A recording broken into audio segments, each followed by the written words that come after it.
அனைவருக்கும் இனிய வணக்கம். நான் உங்கள் வாசுதேவன் பேசுகிறேன். இந்த காணொளி காட்சியின் மூலம் உங்கள் அனைவரையும் சந்திப்பதில் எனக்கு மிக்க மகிழ்ச்சி. 1980-90களிலே அகில இந்திய வானொலியிலே வலம் வந்த கதை சொல்வேந்தர் தென்கட்சி சுவாமிநாதன் அவர்களின் கதை தொகுப்பிலிருந்து ஒரு சிறு கதையினை நான் உங்களோடு பகிர்ந்து கொள்ள விழைகிறேன். ஒரு நாடு, அந்த நாட்டினுடைய மன்னர், அந்த மன்னரானவர் தன் நாட்டு குடிகள் எல்லாம் எவ்வாறு வாழ்ந்து வருகிறார்கள், அவர்களுடைய பொருளாதார நிலை எவ்வாறு இருக்கிறது, நாட்டிலே எங்கேயாவது பசியை பற்றி இருக்கிறதா என்பதனை நேரடியாக காண விரும்பி அதற்கான ஆயத்த பணிகள் எல்லாம் மேற்கொள்ளப்பட்டது. அவருக்கு ஒரு குதிரை ஏற்பாடு செய்யப்பட்டது. அவர் தன்னுடைய இயல்பான அரச உடைகளை எல்லாம் கலைந்துவிட்டு ஒரு சராசரி குடிமகனை போல ஒரு இயல்பான ஒரு ஆடையை அணிந்து கொண்டு மக்களோடு மக்களாக அந்த குதிரையின் மீது சவாரி செய்து நாட்டு மக்களின் வாழ்வாதாரங்களை எல்லாம் அறியலானார். அவ்வாறு அவர் நாட்டு மக்களை காண்பதற்காக நாடு முழுவதிலும் சென்று கொண்டிருக்கின்ற தருணத்திலே ஒரு அந்தி பொழுதினிலே ஒரு விவசாய நிலத்தினில் ஒரு விவசாயியானவர் ஆனந்தமாக பாட்டினை பாடிக்கொண்டு ஏர் உழுது கொண்டிருந்தார். அந்த விவசாயியினை பார்க்கும் பொழுது வறுமையின் சின்னத்திற்கு உதாரணமாக அவனை கூறலாம். உடலெல்லாம் மெலிந்து, தோலெல்லாம் சுருங்கி, கண்கள் எல்லாம் குழிந்து, வயிறு பின்புற முதுகோடு ஒட்டி கொண்டு சாப்பிட்டு 10 நாள் ஆனவன் போல, ஒரு வறுமையில் பிடிப்பட்டவன் எவ்வாறு இருப்பானோ அதை போல அந்த விவசாயியானவன் காட்சியளித்தான். ஆனாலும் அவனுக்கு சந்தோஷத்தில் எந்த ஒரு குறையும் இல்லை. ஆனந்தமாக சந்தோஷத்துடனே பாட்டு பாடிக்கொண்டு அந்த அந்தி பொழுதினிலே அவன் ஏர் உழுது கொண்டிருந்தான். இதை கண்ட மன்னருக்கு ஒரே ஆச்சரியம். அவன் மனதுக்குள் எண்ணிக்கொண்டான், இந்த நாட்டில் அனைத்து செல்வங்களும் எனக்கு உள்ளன, அனைத்து சகலவித வசதிகளும் எனக்கு இருக்கின்றன, பொன் இருக்கின்றன, பொருள் இருக்கின்றன, எல்லா வசதிகளும் எனக்கு இருந்தும் என்னால் சந்தோஷமாக இருக்க முடியவில்லை. ஆனால் இந்த ஏழை விவசாயியோ இவ்வளவு சந்தோஷமாக இருக்கிறானே, இதற்கு என்ன காரணம் என்று அறிய விரும்பி அங்கே தன் குதிரை நிறுத்தி குதிரையிலிருந்து கீழே இறங்கி அந்த விவசாயியிடம் பேச்சு கொடுக்கலானார். அந்த விவசாயி ஏர் ஓட்டிக்கொண்டே மன்னன் கேட்கிற அனைத்து கேள்விகளுக்கும் பொறுமையாக பதிலளித்துக் கொண்டே இருந்தார். மன்னன் கேட்டார், இன்று முழுவதிலும் நீங்கள் ஏர் ஓட்டினால் உங்களுக்கு எவ்வளவு கிடைக்கும் என்று சொன்னார். அதற்கு அந்த விவசாயியானவன், எனக்கு 8 அணா கிடைக்கும் என்றார். இந்த நிலம் உங்களுக்கு சொந்தமானதா என்று கேட்டார். இல்லை ஐயா, இது என்னுடைய முதலாளிக்கு சொந்தம், நான் இங்கு கூலிக்காகவே ஏர் ஓட்டி கொண்டிருக்கிறேன் என்றார். இந்த 8 அணாவை வைத்துக் கொண்டு உங்களுடைய குடும்பத்தினை நீங்கள் எவ்வாறு நடத்துகிறீர்கள் என்று அடுத்த கேள்வியை கொடுத்தார் மன்னர்.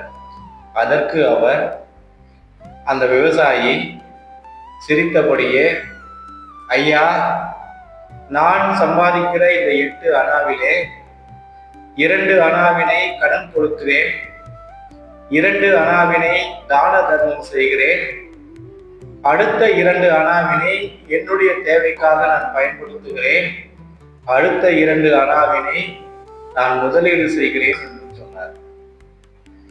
ஒன்றும் புரியாதவனாய் இருந்த அந்த மன்னர் மீண்டும் அதை விளக்கி சொல்லும்படி கேட்டார். ஐயா,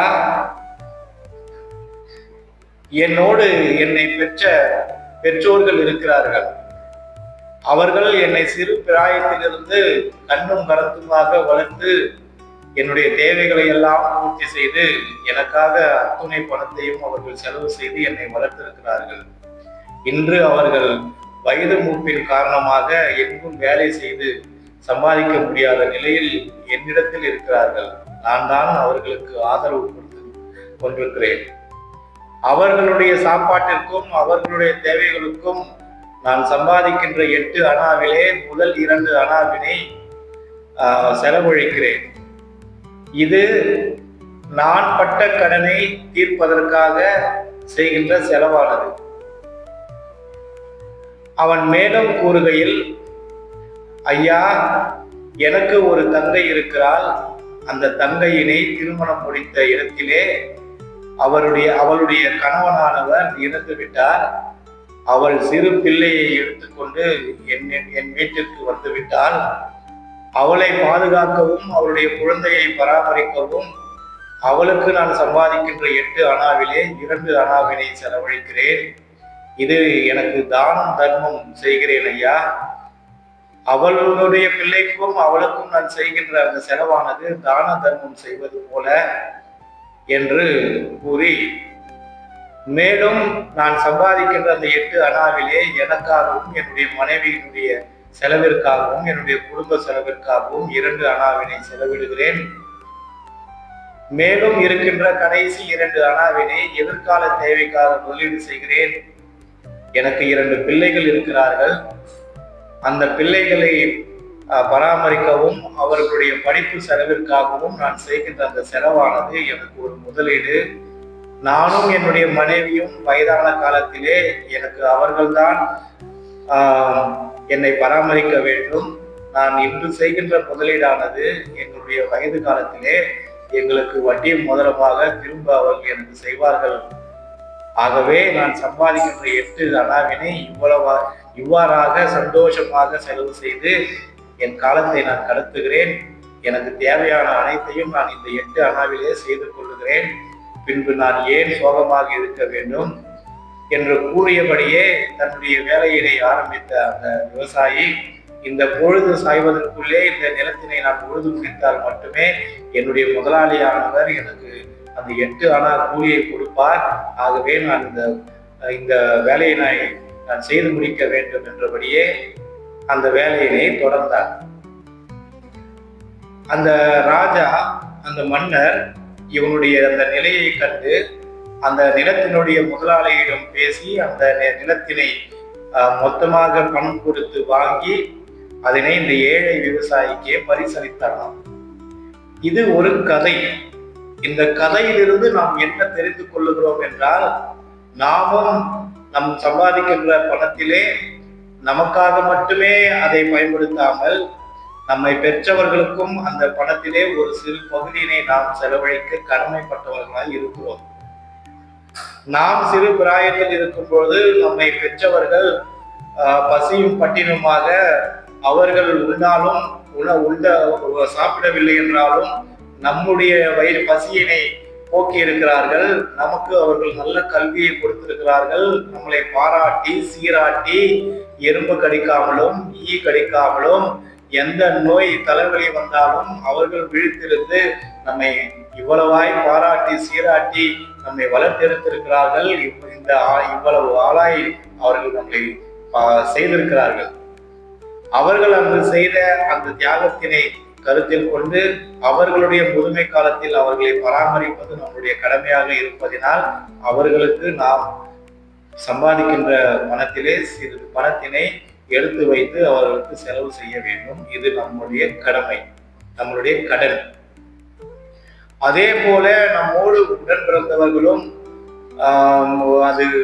அது சகோதரனாக இருந்தாலும் சரி சகோதரியாக இருந்தாலும் சரி, அவர்கள் வாழ்வு கெட்டு நம்மிடத்திலே தஞ்சம் போகும் பொழுது அவர்களுக்கும் நாம் சிறு பணத்தினை ஒதுக்க வேண்டும். இது நமக்கும் நம்முடைய பிள்ளைகளுக்கும் அது தர்மம். கோயில்களிலே கோயில் உண்டியல்களிலே ஆயிரமாகவும் ரொக்கமாகவும் செலுத்தி கடவுளுடைய ஆசீர்வாதத்தை பெற விழைகிறன்னா, நம்முடைய காலடியிலே கிடக்கின்ற நம்முடைய உறவினர்கள், நம்முடைய உடன் பிறந்தவர்கள் அவர்கள் பரிதவிக்கும் பொழுது அதை கண்டு கொள்ளாமல் இருக்கும் பொழுது எந்த விதத்திலும் நியாயம் இல்லை. நான் வேதாகமத்தில் படித்தது போல, வேதாகமத்திலே உன் நண்பனோடு நீ நட்புறவாடி பின்பு என்னை தொழ வா என்று இயேசு பிரானே சொல்லியிருக்கிறார். அப்படி நம்மளுடைய உடன் பிறந்தவர்களோடு நாம் பகமையை பாராட்டி விட்டு அவர்களுக்கு ஒரு சிறு செலவையும் நாம் செய்யாமல் அவர்கள் தவிக்கின்ற காலத்திலே நாம் மற்றும் செல்வத்தை சேர்ப்பதில் எந்த ஒரு புண்ணியமும் இல்லை. ஆகவே அவர்களையும் நாம் பராமரிக்க கடமைப்பட்டிருக்கிறோம். எனக்கும் என்னுடைய சகோதரியானவள் 2 கை குழந்தைகளுடன் அவளுடைய மாமியார் வீட்டிலே பிரச்சனைகள் இருந்ததால் அவள் எங்கள் வீட்டிற்கு தஞ்சம் புகுந்தால். அவள் நோய்வாய்ப்பட்டு அவள் 2 குழந்தைகளை விட்டுவிட்டு இறந்து விட்டால். என்னுடைய தகப்பனானவரும் என்னுடைய தாயாரும் நாங்களும் என்னுடைய என்னுடைய அக்காவையும் என்னுடைய அக்கா பிள்ளைகளையும் பராமரித்து அவர்களை ஒரு கல்யாணம் செய்து கொடுத்து பின்பு இருக்கின்ற எல்லா காரியங்களையும் நாங்கள் செய்ய கடமைப்பட்டிருக்கிறோம். ஆகவே தான் நாங்களும் நன்றாக இருக்கிறோம், இன்று அவர்களும் நன்றாக இருக்கிறார்கள். ஆகவே உங்களுக்கான அந்த கடமையையும் நீங்கள் செய்ய வேண்டிய அந்த தர்மத்தையும் தட்டி கழித்து விட்டு நீங்கள் ஆசீர்வாதத்தையும் நீங்கள் செல்வத்தையும் கடவுளுடைய ஆசீர்வாதத்தையும் கோயில்களில் தேட வேண்டாம் என்பதனை கூறி உங்கள் காலடியில் கிடப்பவர்களுக்கு நீங்கள் உதவி செய்யுங்கள். அவ்வாறு நீங்கள் உதவி செய்வதே நீங்கள் கடவுளுக்கு நீங்கள் செய்கிற தொண்டு என்பதனை நான் இந்த இடத்தில் உங்களுக்கு நான் கூறிக்கொண்டு, இந்த பதிவினை உங்களுக்கு பிடித்திருந்தால் இந்த பதிவு உங்களுக்கு பிடித்திருந்தால் ஷேர் செய்யுங்க, லைக் பண்ணுங்க, சப்ஸ்கிரைப் பண்ணுங்க, மறக்காம பெல் ஐக்கானை தட்டுங்க.